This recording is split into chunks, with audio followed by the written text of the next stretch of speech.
વસ્તુના પેપરનું આપણને નવું માળખું આપ્યું છે. જો અભ્યાસક્રમ નથી ચેન્જ થયો, પણ પેપર 2 નું માળખું ચેન્જ થયું છે કે ભાઈ 8 માર્ક વાળા 6 માર્ક વાળા પ્રશ્ન નથી રાખવા, વધુ ગુણ વાળા પ્રશ્ન રાખીએ ને એમાં પછી ઘણા બધા વિદ્યાર્થીઓને અન્યાય થઈ શકે છે આત્મલક્ષીપણાથી. એટલે પ્રશ્નો નાના કર્યા છે. અહીંયા એવું નથી લખ્યું કે ભાઈ 5 ગુણ વાળા 7 પ્રશ્નો તો કેટલામાંથી 7, કારણ કે ગઈ વખતે પાછળથી વિકલ્પ આવ્યા હતા. એટલે અહીંયા વિકલ્પ આવી શકે ભવિષ્યમાં, બરાબર. અહીંયા એવું ફરજિયાત નથી લખ્યું 7 ફરજિયાત, 7 × 32 ગુણમાં, કદાચ 9 માંથી 7 કરી શકે. 4 ગુણ વાળા 7 પ્રશ્ન 7 ચોક 28 ગુણ એવું લખ્યું છે, પણ આ 4 ગુણ વાળા 7 પ્રશ્ન કેટલામાંથી 7 એવું નથી લખ્યું, કદાચ 10 માંથી 7 પણ આપી શકે. એટલે વિકલ્પ આપી શકે છે, વિકલ્પ આપશે જ એવું નથી કહેતો, પણ આપવાના ચાન્સ છે. ગઈ વખતે પણ પહેલા વિકલ્પ નતા, પાછળથી વિકલ્પ આપ્યા હતા, બરાબર. અહીંયા 2 ગુણ વાળા 11 ફરજિયાત છે, એટલે અહીંયા વિકલ્પ નહીં જ આવે.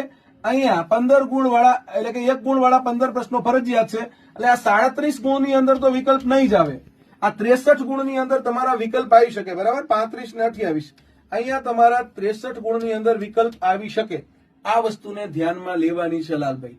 આવી જાય તો બધાને વિકલ્પ મળવાના છે, નથી આવે તો કોઈને નથી મળવાના, બરાબર. પણ વિવિશ, બરાબર, કે ભાઈ અહીંયા ઓપ્શન તમને મળે, કારણ કે તમે સારો સ્કોર પેપર 2 માં કરી શકો. આપણું ટાર્ગેટ પેપર 2 માં 90+ છે, એટલા માટે તમને વિકલ્પ મળે તો બહુ સારી બાબત છે. કારણ કે નહીતર આખો 5 માર્કનો પ્રશ્ન ખોટો પડે અથવા આખો 4 માર્કનો પ્રશ્ન ખોટો પડે.